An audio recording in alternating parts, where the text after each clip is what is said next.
Olá, aqui de novo para lhe agradecer a forma simpática com que você tem recebido esses vídeos, comentando, me dando uma força grande, eu fico muito feliz e conto com você. Conto com você para a gente enfrentar essa batalha, porque é uma batalha dura, é uma batalha difícil, uma batalha no meio de uma polarização realmente assassina, genocida. De um lado à esquerda, do outro lado à direita. E eu não estou, eu estou como você, estou no meio desse conflito e conto com a sua força. Hoje é terça-feira, é dia de força, né? Muita força nesta terça. Pois é, terça-feira, 6 de julho. 6 de julho. Isso significa o quê? Que o presidente Jair Bolsonaro teria comentado com os irmãos Miranda, o deputado Luiz Miranda, e o servidor, diretor do Departamento de Logística de Importação de Vacinas no Ministério da Saúde, Luiz Ricardo Miranda, que essa vacina da Covaxin, intermediada, ou seja, atravessada por um picareta de uma empresa chamada Precisa Medicamentos, era um rolo do líder do governo do Senado, Ricardo Barros. São 108 dias. E até agora o Bolsonaro não negou que recebeu os irmãos, não negou que fez o comentário, não tomou nenhuma atitude, não defendeu o Ricardo Barros, não atacou, não o afastou da liderança do governo na Câmara, nem disse que não disse, até porque não sabe se esse deputado Luiz Miranda, que parece ser uma águia, não teria gravado a conversa com ele, né? Por falar em gravação, já basta as gravações que estão enrolando o presidente da República nessa série da colunista do UOL, a Juliana da Piva. Um furo de reportagem e todo dia aparece alguma novidade comprometedora, né? Mas antes vamos tratar da Covaxin. Nesta terça-feira, dia 6, a CPI da Covid no Senado recebeu o depoimento da fiscal do contrato de vacina no Ministério da Saúde, a Regina Célia Oliveira. Regina Célia Oliveira tem aquilo que a Dilma Rousseff chamava de memória seletiva. Quando ela foi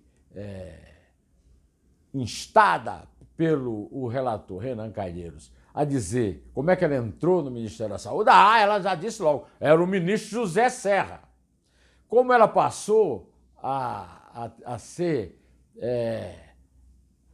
uma atuante, né, com o direito ao famoso DAS-1, DAS-2, foi o ministro Mário Castro. Ninguém lembrava mais do ministro Mário Castro, né? Só ela, né?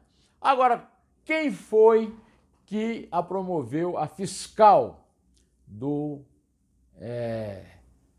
de contratos lá, ao lugar que ela ocupa lá, no departamento de imunização lá? Ela não se lembrava, ela falava aí. E aí, com uma ajudinha lá do Renan Calheiros, do Randolfo de Freitas, Ricardo Barros. Como é que é? Ricardo Barros. Muito oportuna, ou melhor, muito inoportuna a pressão dos senadores que a forçaram a isso, né? Houve uma batalha dura da tropa de defesa do Jair Bolsonaro lá na CPI. O senador Fernando Bezerra Coelho, líder do governo no Senado, eu já disse aqui, ele é aquele que não tem essa de passar vergonha alheia. Ele passa vergonha alheia todo dia, uma diferente. A vergonha do dia é que ele voltou à segunda versão do Bolsonaro. A primeira versão foi dada pelo Onyx Lorenzoni, com cara de raiva, e dizendo que ia colocar a AGU, CGU, Ministério Público, todo mundo em cima dos irmãos Miranda, porque o funcionário tinha falsificado um invoice, uma fatura. Você quer saber o que é invoice?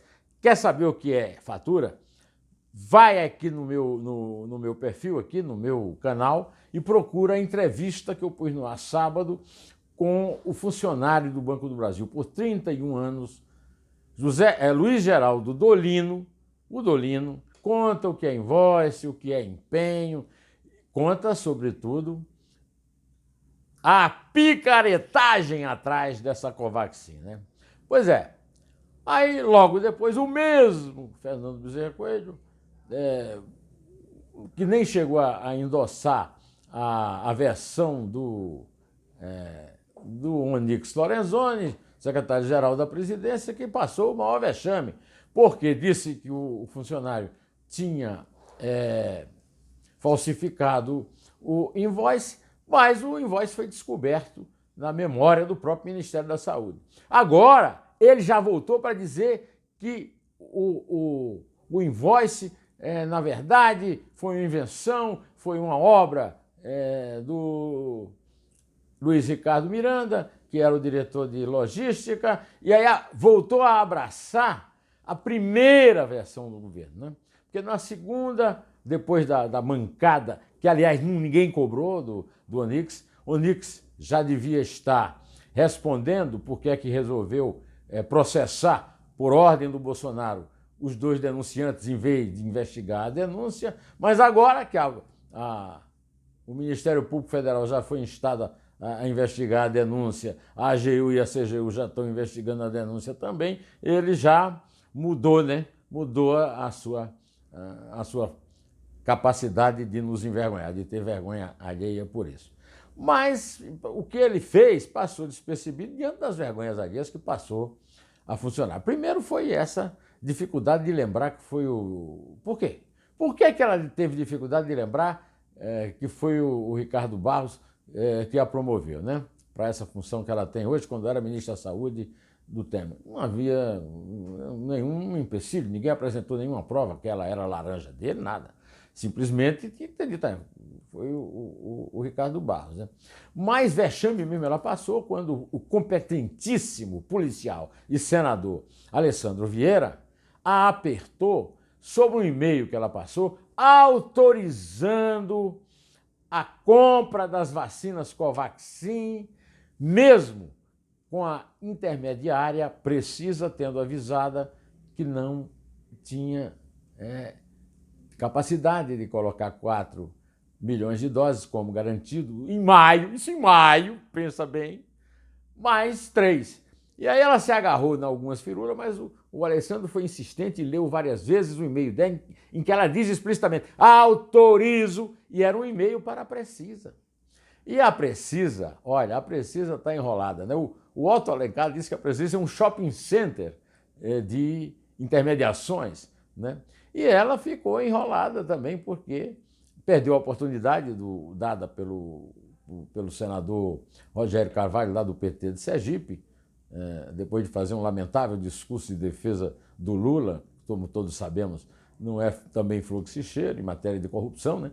Mas que disse a ela, diga logo quem é que a senhora está protegendo.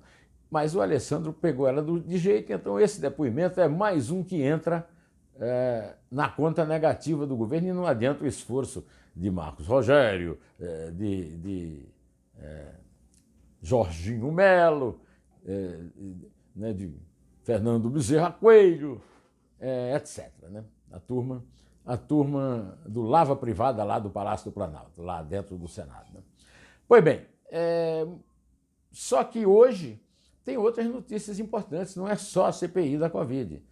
A mulher se afundou lá no depoimento dela, vai ser difícil ela se livrar do falso testemunho, hein?